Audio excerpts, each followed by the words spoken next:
So the stage is set. Africa's biggest football fiesta starts on the 21st of December, precisely this weekend, where Morocco will take on Comoros in the 2025 African Cup of Nations hosted by Morocco. And the Super Eagles of Nigeria will be bidding for her fourth AFCON title. With that, I welcome you to another exciting edition of Sports Pizza. My name is Edwin Onyebolisi. I'll be rest assured that I will give you all of the very best going down in Morocco 2025, where the Super Eagles of Nigeria will go there with the hopes of 220 million citizens. And don't forget, on the show, we give you all the nitbits, all the interesting backstories, and of course, insightful analysis from the African Cup of Nations. Don't forget in club football, where we have some interesting talking points from the leagues across the world. And we wrap up the show, of course, in our usual manner, the Tipsters Corner, where we'll give you all of the very best tips going into the weekend. Once again, it's your favorite sports show, Sports Pizza. Let's go on a short break.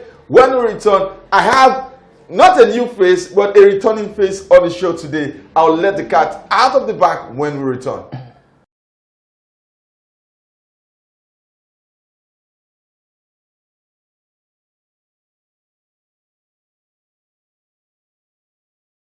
Welcome back. It's Edwin on set today alongside Abe David. Good to have you back, my brother. Edwin, my captain. I'm good. I'm happy to be back. I mean, I'm a December visitor. Yeah. It's really interesting. Fantastic to be here as always. Always a joy to do this with you. All right, David, I'm excited. The African Cup of Nations starts. Yeah. Before we go into all the nitty-gritty and the analysis and whatnot, let's start with our fondest memories of the African Cup of Nations. I was how old? I think I'm going to give out my age on the show today.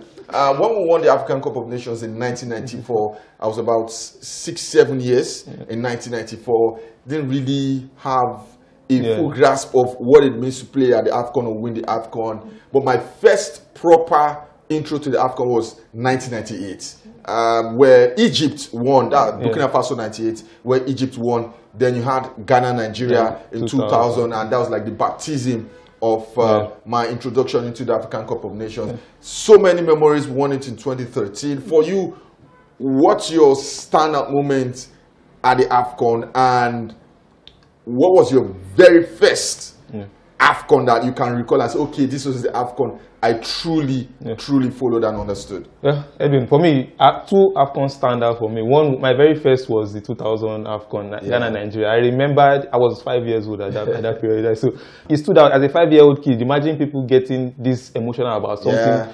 And I remember the Ikeba penalty miss and people's reaction. And that memory stuck with me. My most memorable one was the 2013 after I was a matured man. I was in university at that time, and we watched it, and the joy of seeing my country actually lift. That was the first competition I'd actually seen Nigeria emerge as champion. So that one sticks with me as well. What's your favorite African Cup of Nations? It's 2013. It was. It had a lot of memories. For me, my favorite African Cup of Nations was the 2004 African Cup of Nations, where JJ Okocha was the standout player. The game against Cameroon for me. It was. I think it was on a Sunday. I remember the scenes across Nigeria where we overturned a 1-0 deficit. Those are memories that will last us till eternity. Do you think we can recreate similar memories in 2025? I mean, a lot of water has gone on that. With Nigerian football, what it was then and what it is now is not the same thing. I mean, we keep churning out the players, but everything else around it. I mean, I talked about National Stadium. Yeah. Considering what it was then, now you cannot even host a grassroots competition. Talk of hosting an AFCON final. So it tells you how far we are falling generally. So everything we are doing now is just hope. Majorly, we have not had a tournament where we are going into and being actually competitive and believing that we have what it takes to go all the way. So realistically, what are the chances of the Super Eagles of Nigeria? You've seen the list. I've seen the list. Nigerians have seen the list. It's a team largely made up of faces that we are familiar with, but a few inclusions have raised eyebrows. A lot of them. Uzo in the team, Maduka Okoye opted not to be part of the team. In midfield, they have a certain Usman Mohammed who has been in the abyss, but back into the national team at a major tournament in attack. No Aroko Dare, no Boniface. Overall, what's your assessment of these teams, and realistically our chances of lifting the 2025 African Cup of Nations? I mean, I will be very, very honest at this point in time. I don't see us lifting this tournament. I mean, we saw the last one. Pesero, provided tournament football, and everybody was excited. And when push came to shove in the final, we collapsed. So I think going to this tournament, despite of the team, we have the goalkeeping situation. Yeah. If Stanley Nwabali is fit enough to go, at least we have somebody who we can at least put some hope on. Yeah. Then in defense, as long as Kevin Ugelungba is there, I like calling him in full. As long as he's there, I'm confident. I don't know who's going to partner because no true Stekong, so that's a big guy. Then in midfield, Wilfred Ndidi. There's Ndidi the player, the name, and then Ndidi's actual performance is not the same level. There's a reason why he's playing Besiktas at this point in time. So, but he will provide the leadership. But we're hearing he's going to be the captain heading into this competition. Then in attack, we are resting the weight, the hopes, the dreams of the entire night on the shoulder of one man. A man who his knees, his injury problems are not always the best. But if he can give us a solid tournament, would it be enough to go all the way? I'm not sure. But a semi-final, hopefully we get from there.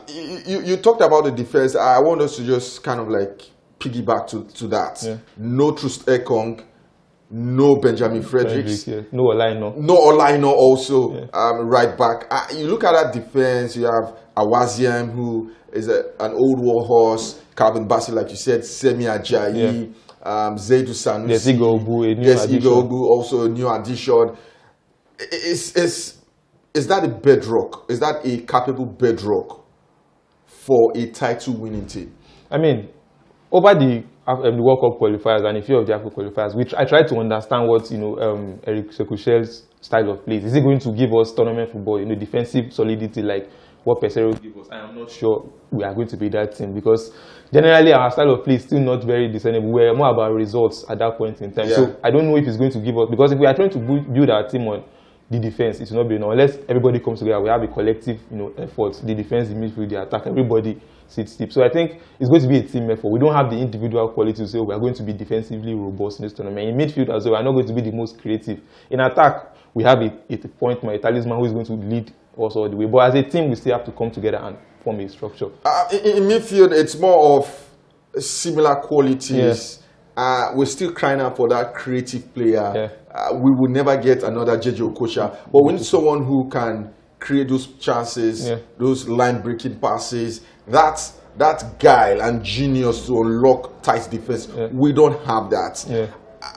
We have a replica. We have a replica. Now, what's the solution? Because whether we like it or not, we're going to the farther we go in the competition, the stiffer the opposition, the harder it is to score goals, especially the AFCON where it's a lot more physical. How do you see Eric Chell? I know you are not Eric Chell. You are not earning the thousands of pounds that he earns per month. But how do you see him solving this problem? I think for Eric Chell, he needs to take a cue from what Pesero did at the last AFCON. Take a few minuses and a few pluses. I think the first thing is platform will be in such a way that it's not as deep as it was. It's the best we have. They say when the desirable is not available, whatever is available becomes desirable. So make the best of what you can get. Play him closer to goal. Then play with two, defensive-minded midfielder. Ndidi is definitely going to start. And then you either try Frank Onyeka or I think Rafael Ndidi is somebody who I think needs to get more run in this team. I think his passing from deep is something that will even benefit us because Onyeka is a grafter. Ndidi is also a grafter. So we need somebody who can at least progress the ball forward to Iwobi, who will now be in the final third, help us make something happen. All right. In attack, we have Victor Osimhen, who will play through the middle. Yeah. Who's going to flank him? At this point in time, we have Moses Simon, we have Samuel Chukwueze. Samuel Chukwueze flatters to receive a lot, and there's potential, there's ability, but I can't imagine somebody still relying on potential. Since 2015, he has been relying on potential in 2025. But I think based on what he has been doing at Fulham, we see that there's something there. Can we unlock it in the national team? His final ball needs to improve. On the left, we need to do something about Moses Simon. He gives us performances. The last AFCON he was good alongside Ademola Lookman, but he returns back to his normal form. I'm surprised you didn't mention Lookman. That's interesting. That's something that we need to. Where is he going to fit? The Lookman, fine, he has found his form, but we saw him in the World Cup qualifiers. It was a little bit iffy. Thankfully, he has found his form. But again, where is he going to play? Are we going to play two up top or maybe play him behind Osimhen? Because on the left, we know he's not a natural winger. I think we need to come to understand that he's not a natural. He won't give you width. He's somebody who likes to play, invert and come here. Yeah. So he's not going to be the winger. So I was talking about the wingers that we're going to platform with. So he's going to be in the team. Probably play behind Osimhen, play closer to Osimhen. I think we'll get the best out of him. for the Super Eagles of Nigeria to win the African Cup of Nations this year, they need to overcome certain teams. Who are those countries, David? I mean, the usual suspects. Senegal will always flatter to deceive. They have quality. We know how good they can be on their day. They are a team, first of all. That's one thing I think we need to realize. They are a team. Then Morocco as well. Morocco have grown in leaps and bounds.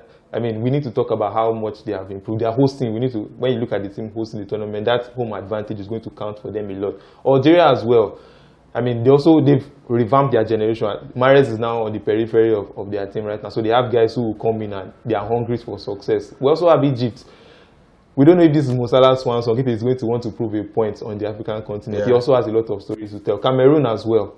There's a lot that needs to... Ivory Coast, how can I forget the defending champions? As far as we want to prove that what he did last time was not a fluke. So there's a lot of things. And African football, there are a lot of variables. Teams will come into the tournament and you'll just see a team from nowhere. We saw Mali at the last AFCON. Teams will come, Equatorial Guinea, and the likes. DRC as well. How can I forget it? A team that knocked us out of a World Cup ticket. So I think there are a lot of teams. It's still going to... When the tournament kicks off, we will now know the teams who are actually up for the show. All right, David, I'm going to put you on the spot right now. Who will win the 2025 African Cup of Nations? Who will emerge as the top scorer and the MVP? For me, the winner, I cannot go beyond Morocco. I think that home advantage is going to count a lot. They've been building something, and I think the combination of everything is going to... When I looked at what they've... Since 2008, when the Crown Prince of Morocco, when he actually invested money into the project, they've won over 40 tournaments at different levels of football to get to this point. So I think they want to crown it with an AFCON, so they are definitely looking like champions for me. For top scorer, I mean, I don't know if Osimhen will get enough goals. I don't know if he will go all the way. I'm looking at a lot of news. I mean, Africa is blessed with strikers at this point in time. Say Gurasi of Guinea as well. It looks like he might, but how far will Guinea go? So I'm not, maybe I'll just defend the top scorer. I don't know who is going to. Let's just say the top scorer is not going to have a lot of goals. Let me say Gurasi is going to get enough goals to emerge top scorer. Okay, MVP potential. Let me mention Brian Mbeumo. I think Brian Mbeumo, he might take that form for Cameroon. Okay. For the MVP, who is the best player? Achraf Hakimi. If he's able to get fit in time, I think he will play a major role in what Morocco are going to do going into the tournament. All right, thank you very much, David. At this point, we need to go on a break. Let us know what you think. Drop your comments in our comment section. The handles are showing on your screen. So when we return, we'll do a bit of club football where Manchester City are breathing down the neck of Arsenal Football Club.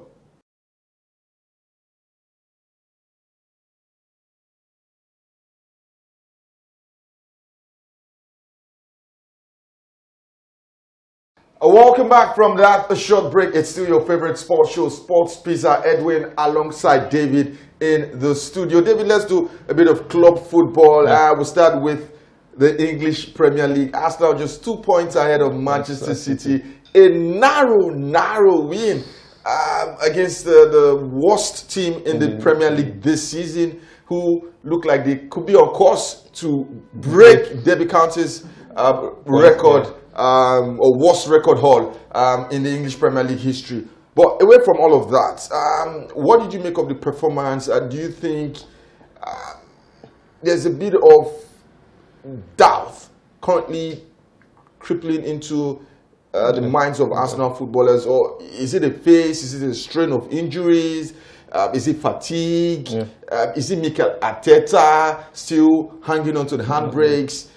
Can you just, from an Arsenal perspective, you're an Arsenal fan, and as much as you are a fan, I also trust your ability to be objective. So let's have your take. I think for me, it's a mixture of a lot of things. All these factors you mentioned put together, at this point in time. Because I looked at, a lot of people talked about the Wolves' performance being, it has been a long time coming. The last three performances, the Chelsea game, the Aston Villa game, and then this game. And it's funny when you contrast it with how they are playing the Champions League, it's quite different. So it seems like the weight of expectation is so much. And then you look at the injuries. Those three games I mentioned, there's a when you look at the fact that the three games, Arsenal did not name the same back four in each of those three games. I mean, that's something that you talk about. A lot of people talked about depth, but when the depth now even has to, when you sign depth players, is to provide options when the depth now becomes the actual where you're relying on them for that long. I think it affected the way Arsenal play. But again, the players themselves, I think that expectation is beginning to weigh down on them. They are looking at City.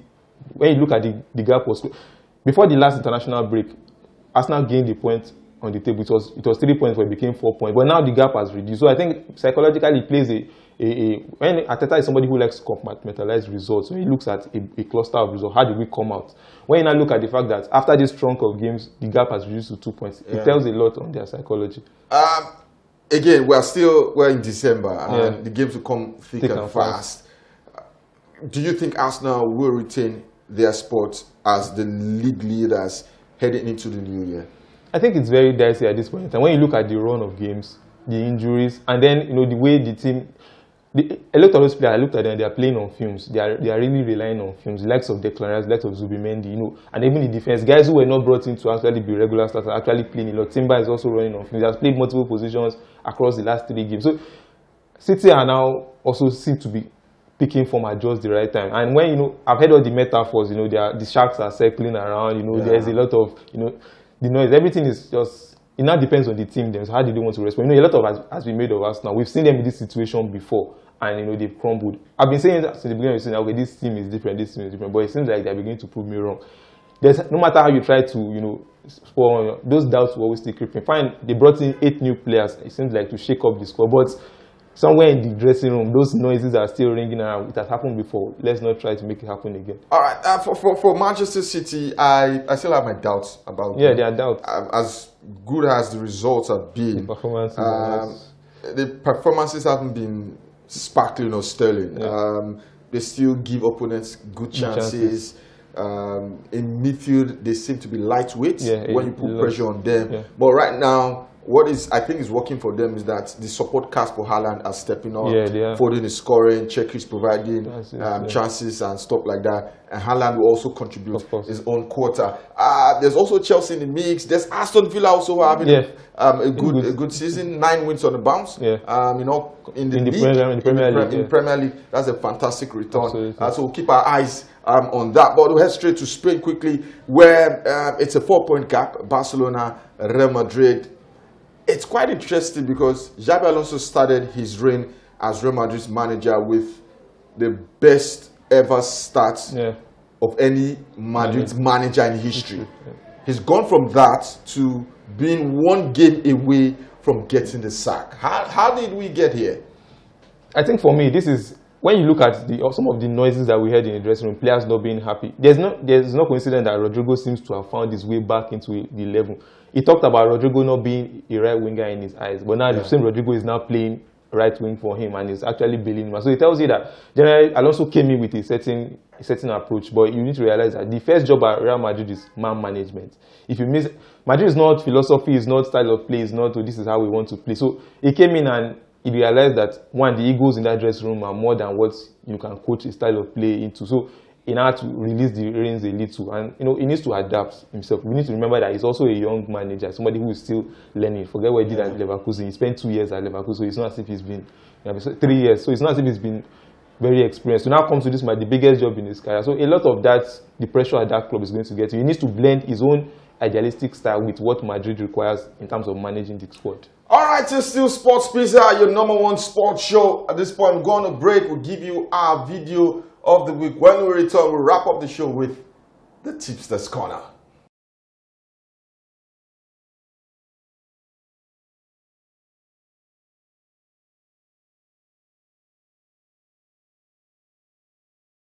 All right, welcome back from that short break. David, memories, 2013 African Cup of Nations. Sunday Mba with that all-important goal. The great late Stephen Kechi, arms lofted in the air. Man, those memories just... Sunday Mba is one of those streets won't forget player. He just came and did that and went off the map Victor again. Moses, Obabona in defense. Ahmed Musa, Emenike, man, it was Brownie Day as well. Brownie Day, what a time. Ike Uche also from the bench. From the bench. Everybody pulling through. Let's wish we can get something similar to that. 2025 has been a top year for Nigeria. Super Eagles put a smile on our face. If you cannot qualify for the World Cup, at least win the African Cup of Nations. All right, David, it's time for Tipsters Corner. We have 2 games this weekend for our punters, one in the English Premier League, the other in the Spanish La Liga. Newcastle versus Chelsea tea time fixture, while in Spain it is red hot Villarreal versus red hot FC Barcelona. I mean, for Newcastle and Chelsea, tea time fixture, St. James's Park, it's just a recipe, recipe for something. I mean, it's going to. I'm looking at that game, and I know Newcastle likely not going to lose at home because most of their points have been gathered. They'll be very poor away, but at home they'll be very strong. They took Man City all the way, won, also dragged Arsenal all the way, and just lost narrow. So I think for me, I'm looking at the Newcastle double chance. Chelsea winning away from home at times is very difficult. Then if you're looking at the goals market, both teams to score. Chelsea seems to just, the way Maresca has them playing, they score goals, and Newcastle will also find a way to score at home. So both teams to score in that one, Newcastle with a double chance. All right, the Villarreal Barcelona game. Villarreal, they are on something this season. They are third on the La Liga table, and they'll be scoring goals as well. You see 4 goals, 5 goals. So I think there are going to be goals in that match. Barcelona will give you goals and will score goals. So goals will just flow. Goals will flow. So both teams will score over 2.5. The results market, anybody win. I think Barcelona are not good at draws. Villarreal also don't draw. So anybody win for the results market, for the goals market over 2.5, very sure, and then both teams to score as well. All right, thank you very much, David. Remember, we are not responsible for any bet loss. Absolutely not. We just give you expert analysis on the possible outcomes of this game. So use your head, don't let them use you. Remember, you have to be 18 years and above. I'm sure you've enjoyed this edition of Sports Pizza. It is the intro to the African Cup of Nations.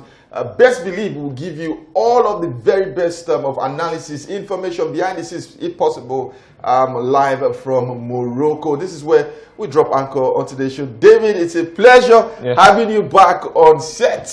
Yeah, I'm always available. Coach, just put me. I'm on the sidelines, always waiting. Pleasure to be here as always. From David, it's goodbye. All right, from me, Edwin Onyebole, do have a fantastic week. And of course, remember to support the Super Eagles of Nigeria at the African Cup of Nations. See you same time next week.